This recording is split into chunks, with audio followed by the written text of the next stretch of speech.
नमस्कार दर्शकवृन्द, फेरि पनि स्वागत छ तपाईलाई हरपल खबरमा, जहाँ हामी तपाईलाई देश र दुनियाँका केही महत्त्वपूर्ण खबरहरू प्रस्तुत गर्ने गर्छौं। महत्त्वपूर्ण खबरहरू आएकाले भिडियोलाई अन्तिमसम्म हेर्नुहोला। हाम्रो यो मेहनतको लागि एउटा सानो लाइक गर्न नभुल्नुहोला। च्यानलमा नयाँ हुनुहुन्छ भने सब्स्क्राइब गरेर सँगै रहेको घण्टीलाई दबाई अलमा प्रेस गर्न पनि नभुल्नुहोला। कुनै पनि ढिला नगरी आउनुहोस्, लागौं पहिलो खबरतर्फ।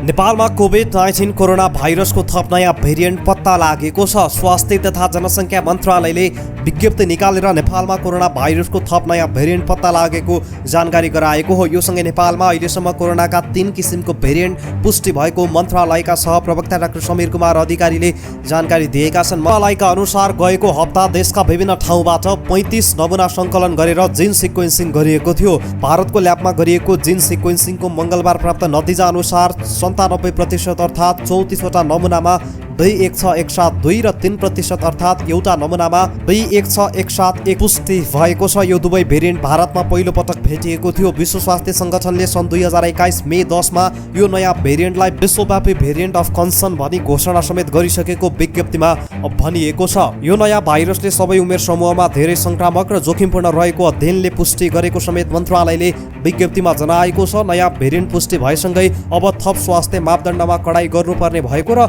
यसमा सबैले आफ्नो भूमिका बढाउन मन्त्रालयका सहप्रवक्ता अधिकारीले आग्रह समेत गरेका छन्। हामी पनि तपाईलाई सचेत रहन आग्रह गर्दछौँ। राष्ट्रिय परीक्षा बोर्डले कक्षा 10 र कक्षा 12 को परीक्षा स्थगित गरेसँगै परीक्षार्थीहरूमा अन्योलता थपिएको छ। अब परीक्षा कहिले हुने हो, कसरी हुने हो, कोर्स सकिएको छैन भन्ने चिन्ता थपिएको विद्यार्थीहरू बताउँछन्। यसैबीचमा राष्ट्रिय परीक्षा बोर्डले एसई र कक्षा 12 को परीक्षा कसरी गर्ने भन्ने बारे सुझाव दिन गठन गरेको समितिले छलफल अगाडि बढाएको छ। समितिले दिएको सुझावका आधारमा बोर्डले सम्भवतः अर्को हप्ताको अन्त्यमा परीक्षाको तालिका र मोडालिटी सार्वजनिक गर्ने बुझिएको छ। दर्शकबिन, तपाईँ के भन्न चाहनुहुन्छ? यस्तो अवस्थामा सरकारले परीक्षा नगरिदिए पनि हुन्थ्यो, एसई क्यान्सल गर्नुपर्छ भन्नुहुन्छ भने एसई क्यान्सल गर्नुपर्छ लेखिदिनु होला। होइन, एसई क्यान्सल गर्नु हुँदैन, परीक्षा लिनुपर्छ भन्नुहुन्छ भने हो, परीक्षा लिनुपर्छ लेखेर तलको कमेन्ट बक्समा कमेन्ट गर्न नभुल्नु होला है त। दर्शकबिन, नेपालमा कोरोना भाइरसको संक्रमण दिन प्रतिदिन बढिरहँदा यस्तो अवस्थामा तपाईँ सरकारलाई के सुझाव दिनुहुन्छ? लकडाउन अझ पूर्ण रूपमा लागू गर्नुपर्छ भन्नुहुन्छ भने हो, लकडाउन गर्नुपर्छ लेखिदिनु होला। होइन, लकडाउन गर्न आवश्यक छैन, खाना लाउन गाह्रो भइसक्यो, घरबाट छुट दिनु पर्यो भन्नुहुन्छ भने घरबाट छुट लेखेर नो मोर लकडाउन लेख्न नबिर्सनु होला है त। आउँदो जुन 1 अर्थात् जेठ 18 गतेदेखि अन्तर्राष्ट्रिय उडानहरू केही सहज बनाउने तयारी भइरहेको पर्यटन मन्त्रालयले जनाएको छ। कोरोना संक्रमण रोकथामका लागि बन्द भएको अन्तर्राष्ट्रिय उडानहरू स्वास्थ्य मापदण्ड कडाइका साथ पालना गर्ने गरी निश्चित देशबाट कोटा तोकेर सञ्चालन गर्ने सोच बनाइएको संस्कृति, पर्यटन तथा नागरिक उड्डयन मन्त्रालयका सहसचिव बुद्धिसागर लामिछानेले जानकारी दिनुभएको छ। उहाँले भन्नुभयो, स्वास्थ्य मापदण्ड पालना गर्दै जुन 1 गतेदेखि उडानमा केही सङ्ख्यामा खोल्ने भन्ने मन्त्रालयको सोच छ। तर यो कुरा मन्त्रालयले मात्र निर्णय गरेर हुने चाहिँ होइन। नेपालमा नयाँ भेरिएन्ट सहितको कोरोना संक्रमण फैलिएपछि सरकारले गएको वैशाख 23 गते रातिदेखि अन्तर्राष्ट्रिय उडानमा रोक लगाएको छ। तर उडान लामो समय रोकिँदा विभिन्न देशमा नेपाली नागरिक अलपत्र परेका छन्। देश अनुसार हप्तामा केही उडान भएमा पनि टिकट काटेर घर फर्कन नपाएका नेपालीलाई सहज हुनेछ। त्यस्तै सरकारले नेपालमा अड्किएका भारतीय नागरिकलाई साउदी अरेबिया लैजान चार्टर उडान गर्न अनुमति दिएको छ। तर नेपालमा रोकिएका भारतीय नागरिक लिएर साउदी अरब जाने नेपाली जहाजहरू रित्तै फर्कने भएका छन्। दर्शकबिन, नेपालीलाई विदेश जानबाट रोक लगाएर तर भारतीयलाई साउदी अरेबिया जान सातामा 10 उडानको अनुमति दिने सरकारलाई के भन्न चाहनुहुन्छ? सक्दो उडान खोल्नको लागि दबाब दिन चाहनुहुन्छ भने उडान खोल्नुपर्छ लेख्नु नबिर्सनु होला है त।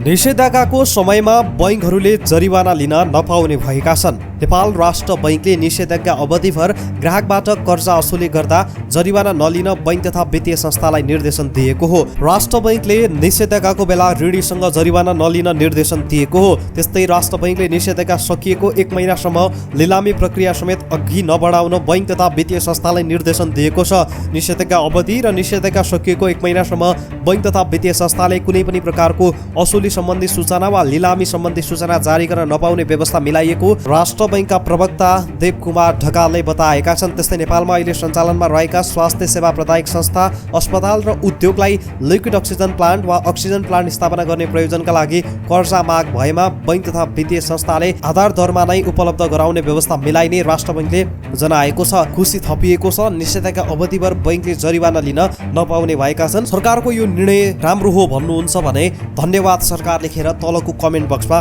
कमेन्ट गर्न नभुल्नुहोला है त। काठमाडौँ उपत्यकामा दैनिक कोरोना संक्रमितको संख्या बढै छ।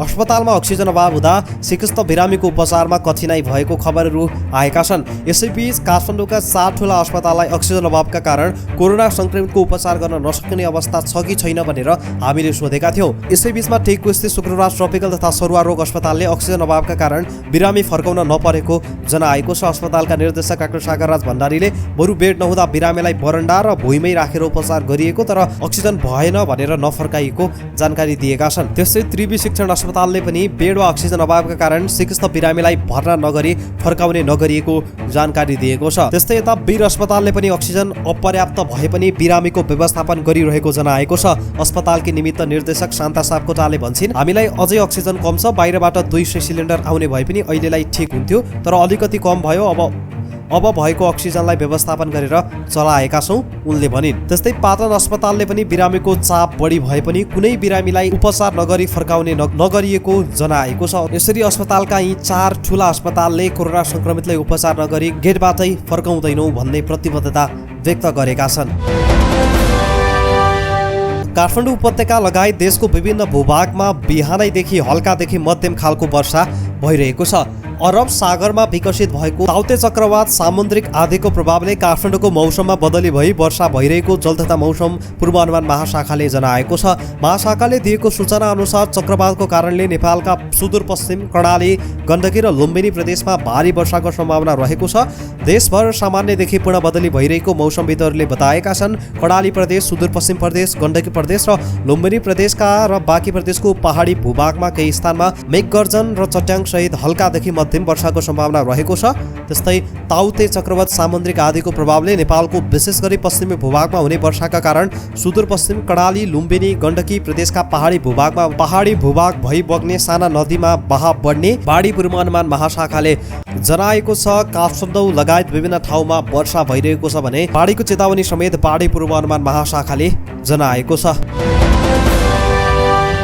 सरकारले कोरोनाको विषयलाई लिएर थप सचेत हुन नागरिकलाई आग्रह गरेको छ। गएको वर्षभन्दा यस वर्ष कोरोना संक्रमणको असर धेरै देखिएको र अत्याधिक संक्रामक नयाँ भेरिएन्ट पनि पुष्टि भएको अवस्थामा निषेधाज्ञाको पूर्ण पालना गर्न गृह मन्त्रालयले अनुरोध गरेको छ। कोरोना संक्रमण नियन्त्रणका लागि विभिन्न जिल्लामा गरिएको निषेधाज्ञाको कार्यान्वयन अहिलेसम्म सन्तोषजनक देखिएको गृह मन्त्रालयले निकालेको विज्ञप्तिमा उल्लेख छ।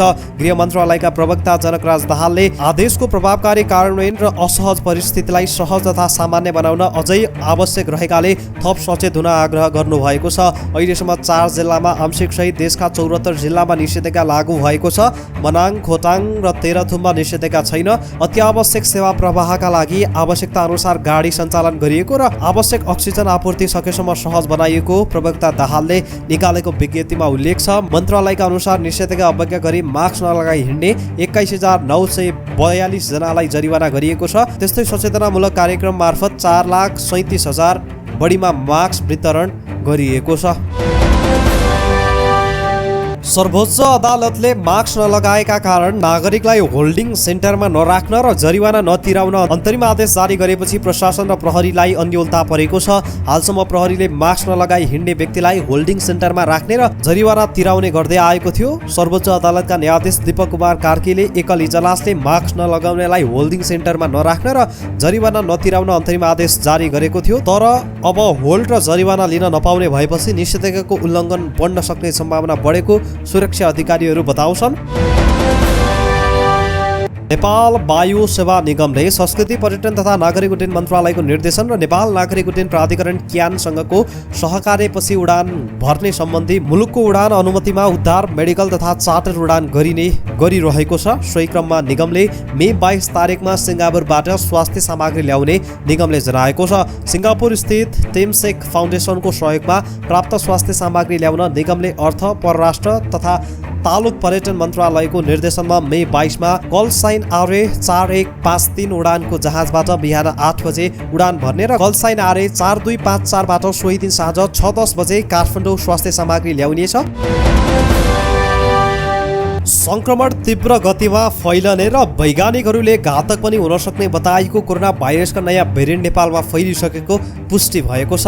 अब तपाईलाई हामी नेपालमा पुष्टि भएको अति संक्रामक भेरिएन्ट बारे केही जानकारी दिन गइरहेका छौँ। स्वास्थ्य मन्त्रालयले मङ्गलबार विज्ञप्ति निकालेर दिएको जानकारी अनुसार पहिलोपटक भारतमा देखेको B117.2 र B117.1 भेरिएन्टका भाइरसको संक्रमण पुष्टि भएको जनाएको छ। B117.2 भेरिएन्ट के हो त? कोरोना भाइरसको B117.2 भेरिएन्ट ट्रिपल म्युटेन्ट अर्थात् 3वटा उत्परिवर्तित कोरोना भाइरसले मिलनबाट बनेको नयाँ भेरिएन्ट हो। स्वास्थ्य मन्त्रालयले यो भेरिएन्ट सबै उमेर समूहका लागि संक्रमक र घातक हुन सक्ने जनाएको छ। विश्व स्वास्थ्य सङ्गठनले पनि भारतमा पहिलो पटक देखिएको यो भेरिएन्टलाई हालै विश्वव्यापी चासोको भेरिएन्ट भनेको थियो। 3 उत्परिवर्तित भाइरसको मिलनबाट बनेको ट्रिपल म्युटेन्टलाई लिएर चिन्ता यो कारण पनि छ कि सबै उमेर समूहमा संक्रमक र घातक पनि देखिएको छ। यो भेरिएन्ट भारतमा गएको डिसेम्बरमा पहिलोपटक भेटिएको थियो। त्यस्तै B117.1 भेरिएन्ट के हो त? कोरोना भाइरसबारे B117.1 भेरिएन्ट पनि भारतमा गएको डिसेम्बरमा पहिलोपटक भेटिएको थियो। मार्चसम्म पुग्दा यो भेरिएन्टको संक्रमण उच्च देखिएको थियो। अप्रिलदेखि भने यसको संक्रमण कम हुँदै गएको ट्रिपल म्युटेन्ट B117.2 भेरिएन्टको संक्रमण बढ्न थालेको हो। B116 भेरिएन्ट के हो त? बेलायतमा पहिलोपटक देखिएको कोरोना भाइरसको B117 भेरिएन्टको संक्रमण पनि नेपालमा यसअघि नै पुष्टि भएको छ। यो भेरिएन्ट विरुद्ध हाल प्रचलनमा रहेका खोप प्रभावकारी हुन सक्ने प्रारम्भिक अनुसन्धानले देखिएको छ, तर थप अनुसन्धान भइरहेकाले विस्तृत रूपमा बताउन यो अध्ययनको नतिजा नै पर्खिनुपर्ने वैज्ञानिकले बताएका छन्। यी थिए नेपालमा पुष्टि भएको अति संक्रामक भेरिएन्ट बारे केही जानकारीहरू। भारतले आगामी अक्टोबर अघि कोरोना भाइरस विरुद्धको खोप विदेश निर्यात नगर्ने भएको छ। स्वदेशको मागलाई मध्यनजर गर्दै भारतले यो निर्णय गरेको रोइटर्सले जनाएको छ। भारतको यो कदमले कोभ्याक्स सञ्जाल अन्तर्गत हुने भनिएको विश्वव्यापी खोप आपूर्ति प्रभावित हुने देखिएको छ। खरिदका लागि अग्रिम भुक्तानी दिइसकेका नेपाल, बङ्गलादेश र श्रीलङ्का जस्ता मुलुकलाई थप समस्या पर्ने देखिएको छ। विश्वकै सबैभन्दा ठुलो खोप उत्पादक मुलुकको आपूर्तिमा ढिलाइ गर्ने भएपछि नेपाल सहित अन्य मुलुकले लामै समय कुर्नुपर्ने देखिएको छ। देशैभित्र संक्रमण र मृत्युको अवस्था भयावह बनेपछि भारतले गत महिनामा खोप आपूर्ति रोकेको थियो। यसअघि उसले 66 मिलियन डोज विश्वव्यापी वितरण गरिसकेको छ। यसरी भारतले कोरोना विरुद्धको खोप आगामी अक्टोबरसम्म विदेश निर्यात नगर्ने भएको छ।